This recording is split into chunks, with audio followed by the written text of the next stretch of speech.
Hello friends, welcome to my channel. இன்றைக்கி நம்ம இந்த வீடியோவில் விஜய் ஆண்டனியோட நடிப்பில் வெளியான 100 சாமி படத்தோட ரிவ்யூ தான் பார்க்க போகிறோம். இந்த படத்தோட கதையை பற்றி பார்த்தோம்னா, படத்தோட ஸ்டார்டிங்லேயே ஹீரோயினான சுவாசிகாவோட ஹஸ்பண்ட் வந்து இறந்து போயிடுறாங்க. அதனால அவங்க 2 பையனை கஷ்டப்பட்டு சின்ன வயசுலேருந்து வளர்த்துக்கிட்டு வராங்க. அந்த 2 பசங்களுமே ஒரு நல்ல நிலைமைக்கு வந்த பிறகு அவங்க அம்மாவுக்கு இன்னொரு கல்யாணம் பண்ணி வைக்கலாம் அப்படின்னு முடிவு பண்ணுறாங்க. அதை தெரிஞ்சுக்கிட்ட அந்த ஊர் மக்கள் எல்லாருமே சேர்ந்து அந்த கல்யாணத்தை எப்படியாவது நிறுத்தியே ஆகணும் அப்படின்னு முடிவு பண்ணுறாங்க. கடைசியில் அந்த 2 பசங்க நினச்ச மாதிரியே அவங்க அம்மாவுக்கு கல்யாணம் பண்ணி வச்சாங்களா இல்லையா? இதுக்கு நடுவில் விஜய் ஆண்டனி எவ்வளோ பிரச்சனைகளை ஃபேஸ் பண்ணார், அவரும் கடைசி கிளைமேக்ஸ் என்ன சம்பவம்லாம் பண்ணார், கடைசியில் என்னாச்சு, இதுதான் இந்த படத்தோட மொத்த கதையே. படத்தோட பாசிட்டிவ்னு பார்த்தோம்னா, டைரக்டர் சசி வந்து அவரோட ஒர்க்கை நல்லா பண்ணியிருக்காரு.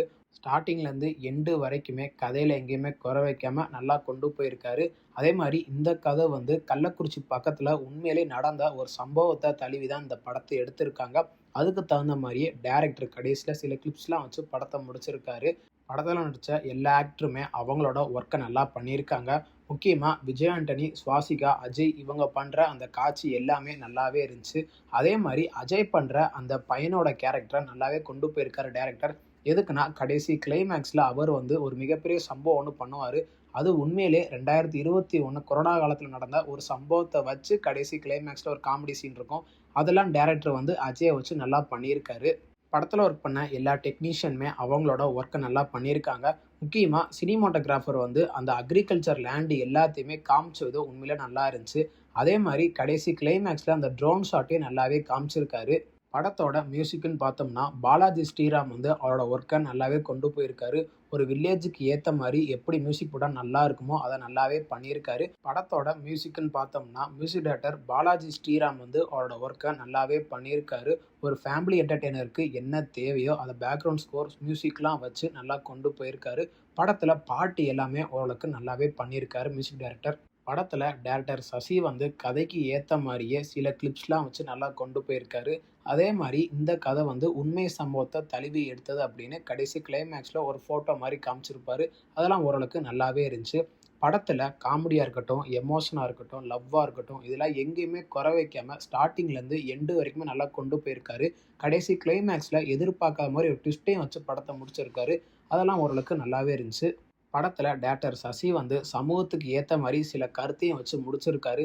அதில் முக்கியமானதுன்னு பார்த்தோம்னா, நம்ம வாழ்க்கையை நம்ம தான் வாழணும், சுற்றி உள்ளவங்க நம்ம வாழ்க்கையெல்லாம் வாழ மாட்டாங்க அப்படின்னு சொல்கிற அந்த கருத்தாக இருக்கட்டும், சொந்தக்காரங்க வந்து என்ன தான் நமக்கு நல்ல விஷயத்தில் கை கொடுத்தாலும் சில கெட்ட விஷயத்தில் அவங்க கை கொடுக்க மாட்டாங்க. அதே மாதிரி கடைசியில் அவங்களே நம்ம கழுத்தையும் பிடிச்சி நெரிச்சிருவாங்க அப்படின்னு சொல்கிற அந்த கருத்தையும் டைரக்டர் நல்லா ஸ்ட்ராங்காக காமிச்சிருக்காரு இந்த படத்தில்.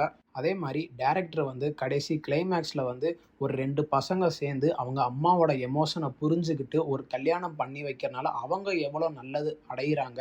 அதே மாதிரி அந்த அம்மா வந்து சின்ன வயசுலேருந்தே தான் கஷ்டப்பட்ட எதையுமே பையங்களுக்கு தெரியாமல் அந்த கஷ்டத்தை மறைச்சு வாழ்கிறது.